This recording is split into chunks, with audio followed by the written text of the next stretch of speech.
29 দিন চলমান অবস্থান কর্মসূচির 29 দিন এবং মাহে রমজানের আজকে 15তম দিনে আমরা আজকে এই জাতীয় প্রেস ক্লাবে অবস্থান গ্রহণ করছি।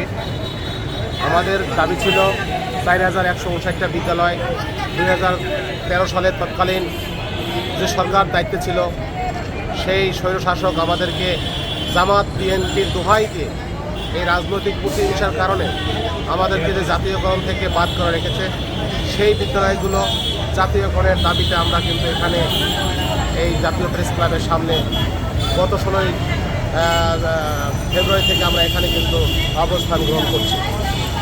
আমরা আসলে আমাদের দাবি ছিল যে 4159টা বিদ্যালয় জাতীয়করণ।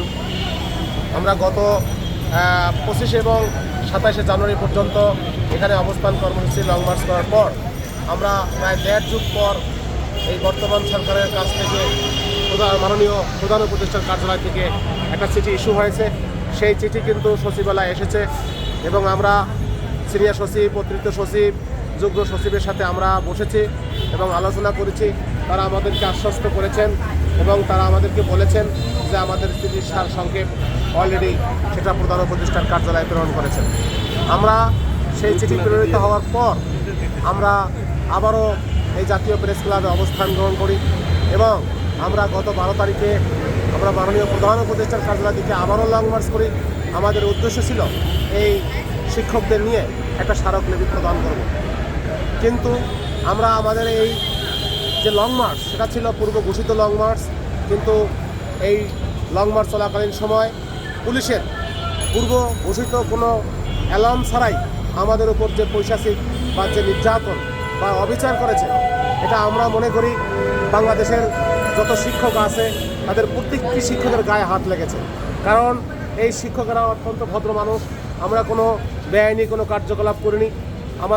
আমাদের উপর যে লাথি এবং ঘুষি এবং বুটের বাড়ি এবং আমাদের উপর যে বক্সিং করেছে এবং আমাদের উপর যে পানি মেরেছে, সেই পানি মারার কারণে অনেক শিক্ষকদের কানের পর্দা ফেটে গেছে। আপনারা জানেন, অনেক শিক্ষকের লাথি মেরে পা ভেঙে দিয়েছে। অনেক শিক্ষকরা এখনও হাসপাতালে কাতরাচ্ছেন। কিছু শিক্ষক অলরেডি তারা মোটামুটি সুস্থ হয়ে ফিরে এসেছেন। আমাদের অনেক শিক্ষকরা এতটাই অত্যাচারিত হয়েছেন যে তারা প্রচণ্ড ব্যথায় বাড়িতে চলে গেছেন, বাড়িতে অবস্থান গ্রহণ করেছেন। আমরা তারপরও এই পুলিশি নির্যাতন সহ্য করেও একটা শিক্ষক হয়ে, যেখানে মানুষ গড়ার কারিগর আমরা, যেখানে এই মাহে রমজানে যেখানে আমাদের বাড়ি থাকার কথা, কিন্তু সেই জায়গাটায় আজকে 15 দিন পর্যন্ত এই প্রেস ক্লাবের ধুলো বালি মশা সাথে আমরা যুদ্ধ করে বেঁচে আছি। অনেক শিক্ষকের দেখেন খাবার টাকা নাই, কারণ তারা 1 টাকা বেতন পায় না। আজকে 29তম দিন পর্যন্ত তারা অনাহারে না খেয়ে এখনও তারা দেখেন জাতীয় প্রেস ক্লাবে অবস্থান গ্রহণ করেছে। আসলে এই না খেয়ে বা এত কষ্ট করে এখানে থাকার মূল কারণটা হলো তাদের জাতীয়করণ। তাদের দাবি যদি বা আমাদের দাবি যদি যৌক্তিক না হতো, তাহলে এই শিক্ষকেরা এত কষ্টের পরও কিন্তু এখানে তারা ধৈর্য ধারণ করে থাকতে পারতো না।